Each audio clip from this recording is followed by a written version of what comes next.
Welcome to Something to Say, where we bring voices from diverse backgrounds who will share their unique stories and perspectives on finding their passion and provide insights on how you can find yours. Join us as host Greg DeShields guides us through this enlightening journey.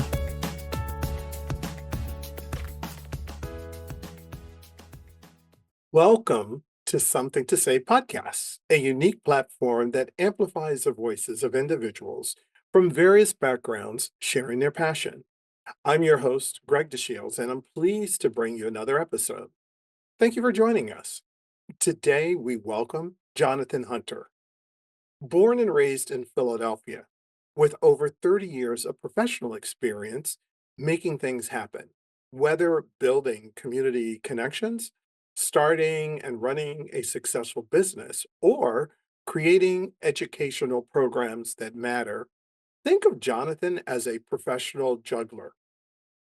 He successfully mastered the art of managing operations, sales, marketing, and community engagement as the founder and operator of the theravenlounge for over 19 years. Jonathan has led everything from business strategy and marketing to hosting entertainment and events that unite the community. He has a knack for turning big ideas into measurable success. Before he jumped into entrepreneurship, he spent many years leading the English department for the school district of Philadelphia, where he developed programs for at-risk students, collaborated with other leaders in curriculum development, and really worked to make the classroom much more inclusive. He also serves as the bar, restaurant, nightclub liaison for the Philadelphia Police Department Advisory Council, bridging the gap between businesses and law enforcement to improve neighborhood quality of life. Along the way, Jonathan honed skills in conflict resolution, community outreach, and fostering collaboration. So, welcome, Jonathan. Thank you so much. This has been a long time coming, and I know you've done a lot of pre-promotion for your podcast. So, we thank you for joining us today. No, thank you for having me. So, I'm really anxious to dive into a conversation with you because there's such interesting work that you've been involved with. And as I've actually learned, you're also involved in some educational programming. And all of that we can dive into, but I think it's really important to share the fact that for so long you've been a staunch supporter of the city of Philadelphia and certainly have brought a better quality of life to folks. So once again, thank you so much for doing this. Thanks. I'm excited.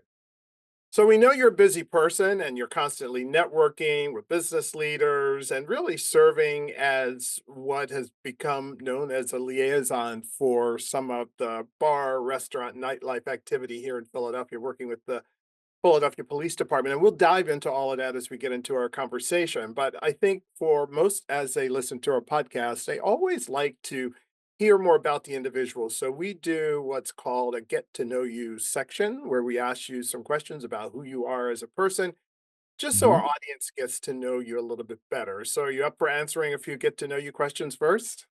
I'll do the best I can. Sure. So, what is your favorite childhood memory? Okay. Favorite childhood memory. I think I was going to try to keep this hospitality oriented since there's obviously a million of them. I guess my favorite childhood memory as far as hospitality is concerned would be when I was a little kid. I was learning to bartend when I was probably about 5 or 6. My folks would have me bartend for different holidays and Thanksgiving and Passover and so on. So that was my role as the little kid bartender, making rusty nails for my dad and screwdrivers for my cousin and all that. So I think I was a natural. It sort of led me into hospitality. You know, it's interesting when we ask that question, most people, there's a direct connection to that favorite childhood memory, even to the things that they do today. So clearly that all continued. All right. So I know I'm kind of calling you on the carpet asking you this question, but what's in a rusty nail? It's Scotch and Drambuie. Really? Huh. Yeah, I don't think anybody's ever asked me for one since our business officially, and my mom with her Black Russians with Tia Marie and vodka. Yeah. I'm definitely gonna have to try that. All Yeah. right, so here's another question. What was your biggest failure and what did you learn from that? Oh my God. Well, I don't really see anything as a failure. It's just everything in life has its purpose, and hopefully we can grow from it. So, as a business owner in the hospitality industry, learned there's a balance between trusting your employees, customers, and not being taken advantage of. And I've learned quite a bit from everything. You know, a lot of times we ask that question and we get a similar response that really it's that what you're able to take from those experiences and kind of build upon that. And it kind of, I guess, in that interpretation of building a muscle to either be more determined about what you want to achieve in life or how you go about conducting business. All right, so Yeah. this is one that I'm interested in hearing you respond to because you know so many interesting people. The question is, if you could have dinner with any historical figure, who would that be and why? Well, that's an easy one. Being that I named my bar the Raven Lounge, I would say Edgar Allan Poe. Yeah, it's I read a lot about Poe, a lot of his works, and a bit about his life, but it doesn't really say that much as far as who he is in relation to his writings. Is he really that dark? Is he as angst-ridden as it seems? So I'm very curious to see what's in his head. I do feel that there's a connection and deeper than, say, just the superficial macabre. Well, I'm sure that would be a perfect opportunity to serve a rusty nail or either a black Russian or something like that to keep the I'm, conversation I'm going. still trying to figure out if he would have had Yingling Lager because it was around the time, you know, it was Very mass. cool. I've never thought of that. That's a you're the first one to ever bring up that particular individual. That's my mission, is to figure it out. So I want to learn a little bit more about you and your story. So how big is your inner circle? I see how you interpret inner circle. It's the saying, keep your friends close, but your enemies closer. So if that's the case, then it's huge. So it's kidding. I like to learn a lot from the people around me. I don't like people that'll just yes you to death, whether it's friends or employees as well. Um, I value everybody's opinion. I might not agree with it, and they might not agree with mine, but I think that's important. I tell everybody, my staff, when I'm coming up with things. I have a lot of ideas. They're not all good, but I have a lot more than most, and that's where I sort of need other people's feedback.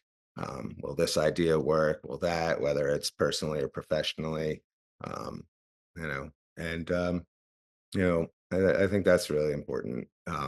Keeping people around you that aren't going to just humor you all the time, but yet at the same time, sometimes you just need a vent, and so you have friends that can do that, and you don't really want to have state-dependent friends exclusively, people you can only do one thing with and not the other. So I try Yeah, to. we often get that response where it is about having a trusted group of friends or advisors who can either tell you that you're doing a great job or maybe you need to focus a little bit more in another direction. So, maybe as a follow up, who has had the most influence in your life? Definitely my parents and my kids. My parents worked really hard. They instilled in me a very strong work ethic. They started with nothing and then created a very successful market research firm. And so I've always been working. I've always had many jobs at the same time, even when I was a kid and teaching juggling and babysitting and working in an ice cream parlor. And then when I was a teacher for the school district, I would teach during the day and bartend and DJ at night. And I think a lot of that came from seeing how hard my parents worked. And as I got older and had kids, they definitely have a huge influence on my life. They sort of keep me in check and keep me grounded, and sort of daily reminder that there's something bigger than ourselves. Well, without any doubt, that family connection serves as a strong incentive and motivation. In your case, kind of passing it on to that next generation too is really significant in how we look at the influence that we get from individuals in our lives. So, this question is a little bit of a different twist to the one that we asked earlier around failure. But what was the best year of your life and what has been the worst year of your life so far? Again, that would be similar to the other one. Sometimes the worst things that happen to you are the best learning experiences. So I would say sometimes when you work really hard and then you lose everything. You spend a lot of time questioning, what did I do wrong and why me? And then once you try to be objective about it, say, all right, well, what did I learn from this? How can I get better? How can I Mhm. improve? How Right. can this make sure that something doesn't happen, something bad doesn't happen again? Mhm. And how can I safeguard that? Wow. Well, it certainly gives us a way of looking at you as an individual and some of the insights that have driven your business decisions. What I'd like to talk about is some of your insights around nightlife and entertainment. I know that you're a real expert in that particular space. So I have three questions I want to ask you. The Mhm. first is, what are some of the significant trends that you see that are really developing in that nightlife and entertainment space? It seems like a lot of the smaller venues are becoming more popular, like mine, and are gone are the days of the giant nightclubs, from what I've seen anyway. I think that's one of the secrets of my success is my venue um, started out as just one small bar, and it now has multiple bars, and there's each has a different vibe, different entertainment, but each one's small enough that it still feels intimate. People want to connect with each other. And there's another venue, another venue owner. It was a more of a higher end, if you will, club. And I said, "How do you stay in business?"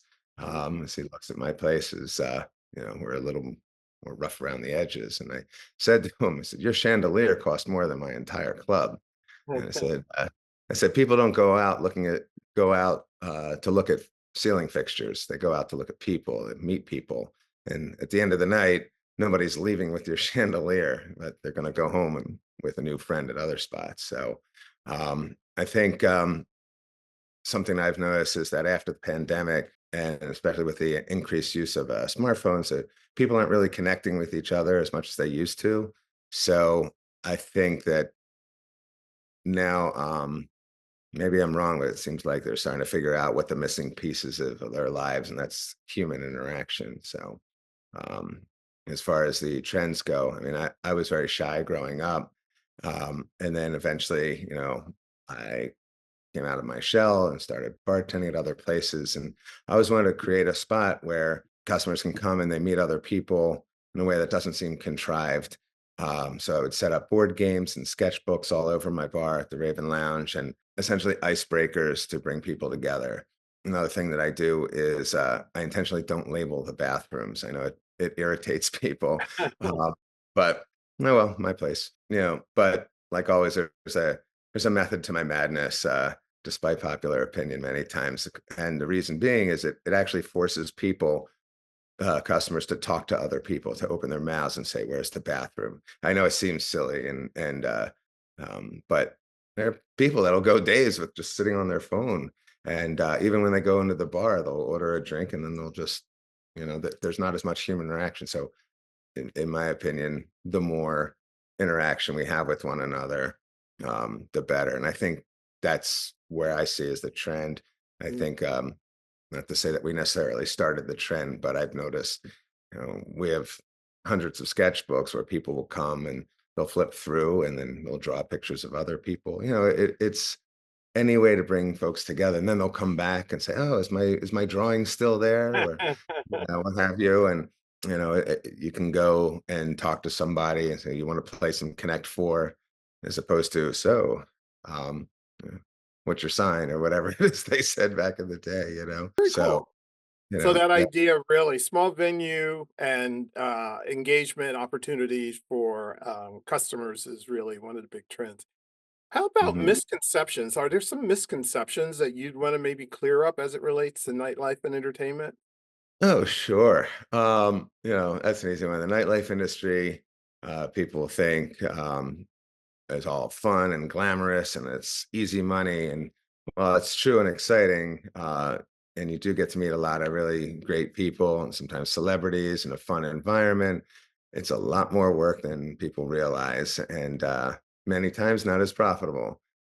You can make thousands of dollars in one night, and then you have to pay your afterwards. You have to pay your employees, and you have to pay the entertainment, and you factor in the original cost of the liquor and beer and advertising and so on. You're all excited, you can still have a profit, make money, and then the air conditioning breaks, Mm. or something with the plumbing, and all of a sudden, all that money goes from right out the door. but people don't necessarily see all of the behind the scenes things. They see the money coming in, but not the money going out. And so I think that's a big misconception, the amount of work and a lot of the things behind the scenes. It's like when you go to a play, it's, oh, everything's wonderful. You don't realize what's going on Behind. backstage. Yeah. How about technology? What has been the integration of innovation and technology in the nightlife and entertainment field? Has that had big impact? Yeah. Well, as far as the marketing and advertising, that one definitely, people aren't doing the flyers as much now. Everything is through their phones, and again, that goes back to the human interaction. I miss those days, to be honest. Maybe I'm old. But there was one thing that I saw and I started reading more about is, and I haven't seen it in Philly, is AI bartenders. And I don't know if you've seen this, but I'm very curious to see how that's going to affect the hospitality industry, specifically in the bar business. Um, and it's cool, looks fun, but at the same time, it's kind of scary because it could put a lot of people out of work, Yeah. and So how does an AI bartender work? so the ones that I saw, it's just on a screen, but I was thinking as it gets more lifelike, people will stop to differentiate between the technology and the reality. So we already talk to Alexa and Siri like they're our best friends, right? But you can go and you see somebody on the screen, or eventually when we have more of the robotics, if you will, interacting, and you can talk to the person, and then they'll start to gather the information based on what you're saying, just like Chat GPT, right? And it'll start to build a profile, if you will, on each of the customers. So, as an example, somebody can walk in and they're wearing an Eagles shirt, for example. Well, the AI bartender could scan the logo and see that they're wearing an Eagles shirt and start a conversation with the customer. Oh, so did you see the game last week? And start to be able to pull up all sorts of facts or whatever. But it can also bring that customer back by saying, we're showing the game next week. You should come by. We have a drink special, and you're Ah, interacting with this bartender. These are some of the things I started to think about when I saw it on the screen. It was just very superficial, which what would you like to drink? And they could recommend some cocktails. But the way I see it going was like what I was saying. I envision interacting more like with the sports and being able to use AI technology to engage customers more. Um, you know, that would be that I think that's going to make a huge difference. I mean, you see, and then there's also like if you saw Minority Report, when people are walking into the clothing stores and yeah. they have personal scans. Hey, thanks for coming back to our store. I see. Remember those jeans you bought a couple months ago? We have a great belt to go with it, and it would be the same thing with AI bartenders. I'm not a conspiracy theorist, but I think it's really interesting. Aside from you got that human interaction, and it also can compile a database of everybody because your people are already doing it. They're paying for their bills in the hospitality industry with barcodes. They're reading menus with barcodes. Well, all of that information is going to be taken, and then through the bartender itself, the AI bartender using those things. In addition to that, then you have all the things with the technology, like they don't steal. They Oh, show up that's to true. on Yeah. time. um, you know, you get a consistent drink. I mean, many times people go into a bar and a cocktail will taste differently from one bartender to the next, even though it's the same recipe in theory. That wouldn't happen with an AI bartender. Um, and also keeping track of sales. It's going to be 100% accurate.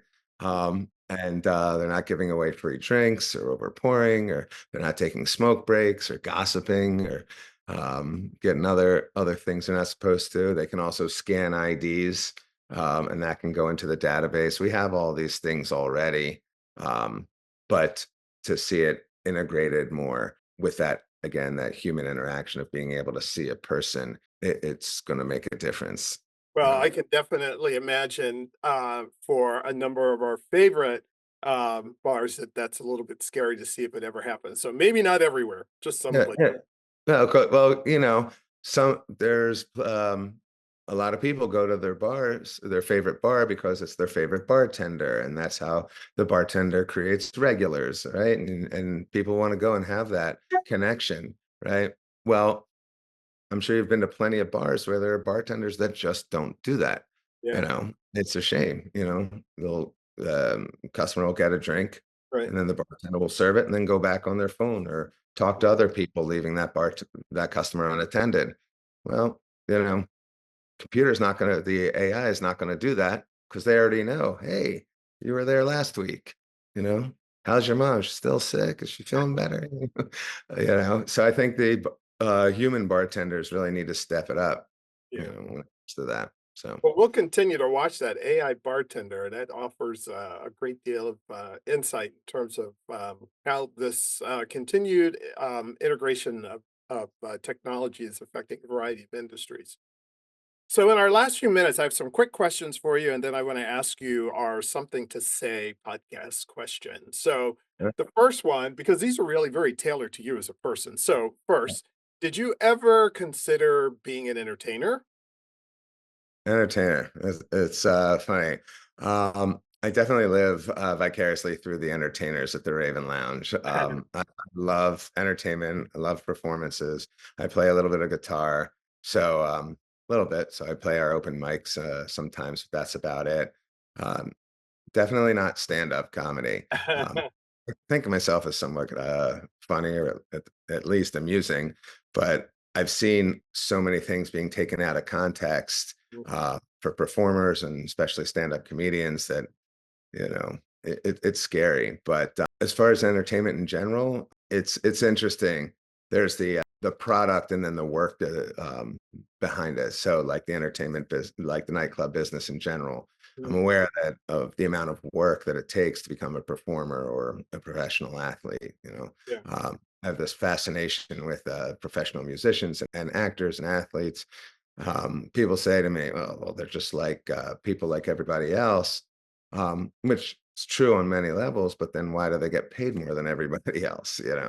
I've gotten to meet a lot of celebrities, entertainers over the years at the Raven Lounge, and it seems like they all have one thing in common is that they worked their butts off to get where they are.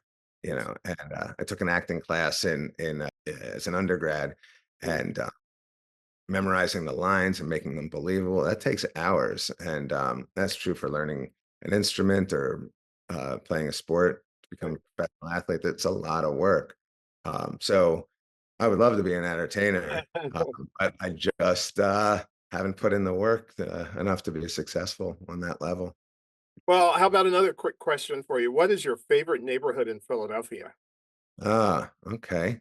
Well, it depends on specifically what do you mean? In general, I like the genuine parts of the city that have character. Like North Philly, there's a lot of cultural pride in the Latino community. I used to live in Puerto Rico for a while, so when I go up to North Philly and I eat at a place like Freddie and Tony's in Tierra Colombiana, or go to the Museum of Congreso, it's almost nostalgic.